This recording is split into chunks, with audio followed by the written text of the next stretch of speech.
semuanya, saya Matasya Adilia Fatarani Karim dari kelompok 4 AB 1 yang akan mempresentasikan PPT proposal metopen kelompok kami.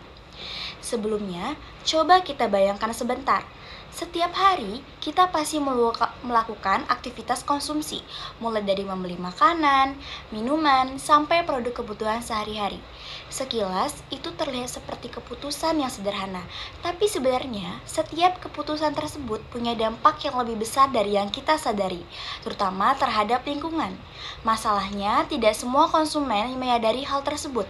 Ada yang sudah peduli, tapi masih bingung harus mulai dari mana. Ada juga yang sebenarnya tahu, tapi belum menjadikan itu sebagai kebiasaan. Dari fenomena itu, penelitian ini muncul. Penelitian ini tidak muncul begitu saja, tetapi didasarkan pada pemetaan bibliometrik terhadap literal global. Hasil analisis menunjukkan bahwa variabel seperti process intention sudah sangat sering diteliti.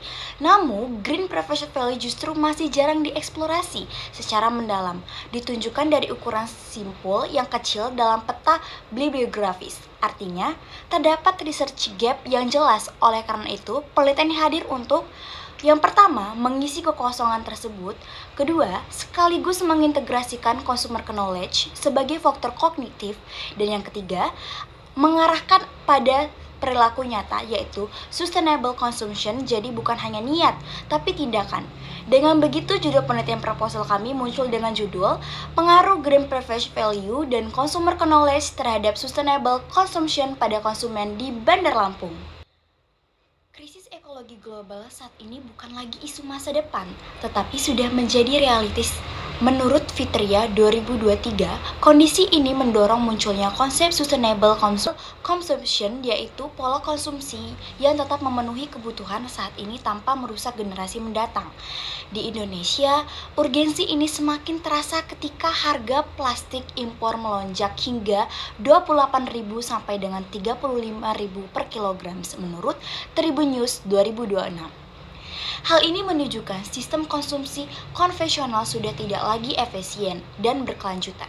Namun, realitinya tidak semudah itu. Data menunjukkan 16% masyarakat Indonesia belum pernah membeli produk berkelanjutan dan 45% karena kurangnya pemahaman dan 22% karena harga dianggap mahal. Itu semua penelitian dari Good Stats pada tahun 2024. Ini menunjukkan bahwa masalah utama bukan hanya pada produk, tetapi pada cara konsumen memahami dan menilai produk tersebut. Dan fenomena ini juga terjadi di Bandar Lampung, di mana minat tetapi keputusan pembelian masih dipengaruhi persepsi dan pengetahuan. Itu juga sudah diteliti oleh Khotimah pada tahun 2026. Dari fenomena tersebut muncul dua faktor kunci. Consumer knowledge menurut Al-Harbi tahun 2025, pengetahuan lingkungan menjadi dasar utama terbentuknya perilaku konsumsi yang bertanggung jawab. Yang kedua, green preference value menurut Shappi dan kawan-kawan 2025, ini adalah bagaimana konsumen menilai manfaat produk dibandingkan pengorbanannya. Ketika konsumen paham dan merasa nilai produk tinggi, maka mereka lebih mungkin untuk benar-benar membeli dan benar-benar menggunakan produk ramah lingkungan. Berdasarkan latar belakang tersebut, maka rumusan masalah dalam penelitian ini adalah yang pertama, bagaimana pengaruh green preference value terhadap sustainable consumption. Yang kedua, bagaimana pengaruh consumer knowledge terhadap sustainable consumption. Yang ketiga, apakah keduanya berpengaruh secara simultan? Rumusan ini menunjukkan bahwa penelitian kami tidak hanya melihat satu faktor, tetapi kombinasi psikologis dan kognitif konsumen. Sejalan dengan rumusan masalah, tujuan penelitian ini adalah yang pertama, menganalisis pengaruh green preference value, yang kedua, menguji kontribusi consumer knowledge, yang ketiga, serta membuktikan pengaruh keduanya secara simultan. Dengan kata lain, penelitian ini bertujuan untuk menjawab apa yang sebenarnya mendorong konsumen menjadi lebih sustainable. Penelitian ini memberikan manfaat dalam dua aspek. Secara akademis, yang pertama, memperkuat teori green consumer behavior. Yang kedua, menjadikan referensi penelitian lanjutan. Dan secara praktis, yang pertama, bagi produsen, strategi pemasaran berbasis edukasi. Bagi pemerintah, kampanye lingkungan lebih efektif. Dan bagi konsumen, menjadi lebih kritis dalam memilih produk. Jadi, penelitian ini tidak hanya teoritis, tapi juga aplikatif. Memasuki bab 2, Pada bagian ini dijelaskan landasan teoritis yang menjadi dasar penelitian ini. Tinjauan pustaka ini tidak hanya menjelaskan definisi konsep, tetapi juga menunjukkan hubungan antara variabel yang digunakan sehingga membentuk kerangka berpikir yang sistematis dan logis. Penelitian ini menggunakan perilaku konsumen sebagai grand theory. Menurut Irwansyah et al. 2021, perilaku konsumen merupakan proses yang dilalui individu dalam memilih, membeli, menggunakan, hingga mengevaluasi suatu produk. Artinya, perilaku konsumen tidak hanya terjadi saat pembelian, tetapi merupakan rangkaian proses yang panjang dan kompleks. Kemudian, menurut Kotel-Keller menjelaskan bahwa perilaku konsumen dipengaruhi oleh 4 faktor utama, yaitu yang pertama ada budaya, kedua sosial, ketiga personal, dan yang keempat psikologis. Variabel pertama dalam penelitian ini adalah Green Perceived Value. Menurut Z. Halm pada tahun 1988, Perceived Value merupakan penelitian penyeluruhan konsumen terhadap manfaat suatu produk dibandingkan dengan pengorbanan yang dilakukan, yaitu penilaian konsumen terhadap manfaat produk dari perspektif lingkungan. Dan menurut Wicaksono dan Darpito pada tahun 2023 menjelaskan bahwa konsumen akan menilai apakah manfaat lingkungan dari suatu produk sebanding dengan biaya yang mereka keluarkan. Green Perceived Value memiliki 5 dimensi utama, yaitu pertama, nilai fungsional yaitu manfaat nyata dari produk. Nilai emosional yaitu perasaan bangga atau puas karena berkontribusi pada lingkungan. Ketiga, nilai sosial yaitu pengakuan dari lingkungan. Keempat, nilai kondisional yaitu pengaruh situasi tertentu seperti kampanye lingkungan. Dan yang kelima, nilai epistemik yaitu rasa ingin tahu dan pengalaman baru. Kelima dimensi ini menunjukkan bahwa nilai hijau tidak hanya bersifat rasional, tetapi juga emosional dan sosial. Green Perceived Value tidak terbentuk begitu saja, melainkan dipengaruhi oleh beberapa faktor. Menurut Wicaksono Darpito pada tahun 2023, faktor utama meliputi kualitas produk hijau, kepercayaan terhadap klaim lingkungan, kesadaran lingkungan, serta harga dan pengorbanan yang dirasakan. Variabel kedua adalah consumer knowledge. Menurut Braggs pada tahun 1985, consumer knowledge merupakan seluruh informasi yang tersimpan dalam memori konsumen mengenai suatu produk. Consumer knowledge memiliki 3 dimensi utama, yaitu pertama, pengetahuan subjektif yaitu persepsi diri terhadap pemahaman yang dimiliki. Kedua, pengetahuan objektif yaitu informasi faktual seperti bahan produk dan ekolabel. Ketiga, pengetahuan berbasis pengalaman, yaitu pengalaman langsung menggunakan produk. Dan yang ketiga, dimensi ini saling melengkapi. Variabel dependen dalam penelitian ini adalah sustainable consumption. Konsep ini berakar dari teori pembangunan berkelanjutan oleh Brunton pada tahun 1987 yang menekankan pemenuhan kebutuhan saat ini tanpa mengorbankan generasi mendatang. Sustainable consumption memiliki beberapa indikator utama, yaitu pembelian produk hijau, pengurangan konsumsi, daur ulang dan penggunaan kembali, preferensi terhadap produk ramah lingkungan, serta loyalitas terhadap produk hijau. Indikator ini menunjukkan bahwa konsumsi berkelanjutan bukan hanya soal membeli, tetapi juga pola hidup secara keseluruhan. Berdasarkan teori dan penelitian terdahulu, maka dibangunkan kerangka pemikiran sebagai berikut. Green Perceived Value, Sustainable Consumption, Consumer Knowledge, dan Sustainable Consumption, serta keduanya berpengaruh secara simultan.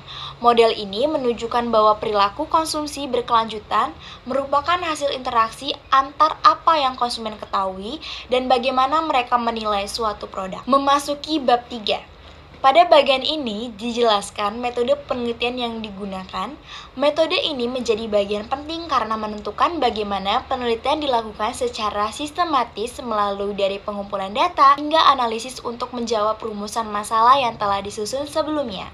Penelitian ini menggunakan pendekatan kuantitatif dengan desain kausalitas.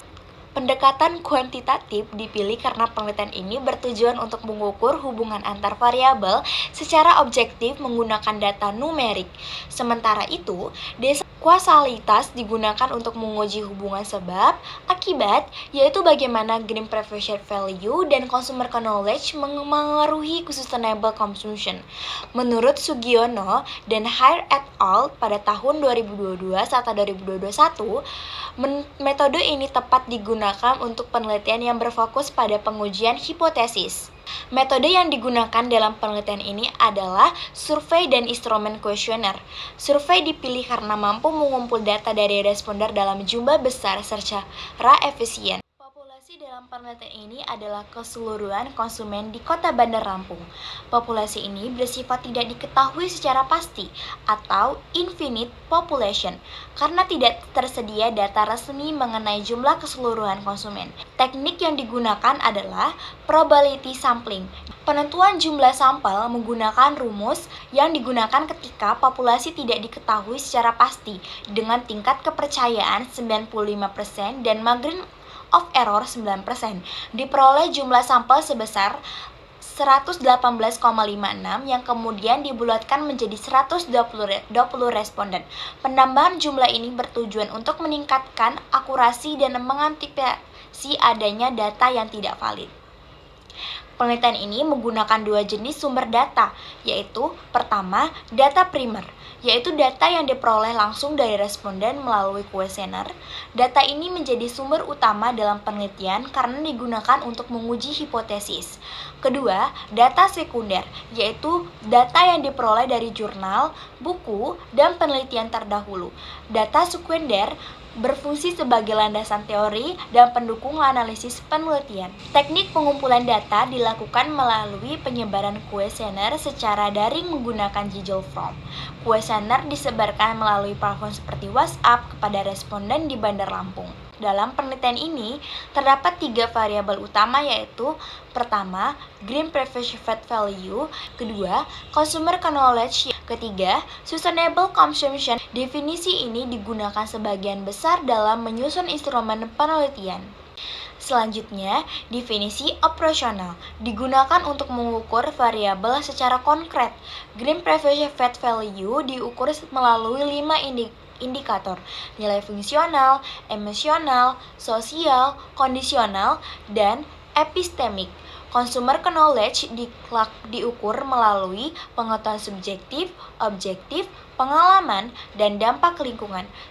Sementara sustainable consumption diukur melalui pembelian produk hijau, pengurangan konsumsi, daur ulang, preferensi, dan loyalitas. Pengukuran dilakukan menggunakan skala Likert 5 poin dengan rentang 1 sangat tidak setuju hingga 5 sangat setuju. Skala ini digunakan untuk mengubah persepsi yang bersifat abstrak menjadi data kuantitatif. Semakin tinggi skor, maka menunjukkan persepsi atau perilaku yang semakin positif terhadap variabel yang diteliti.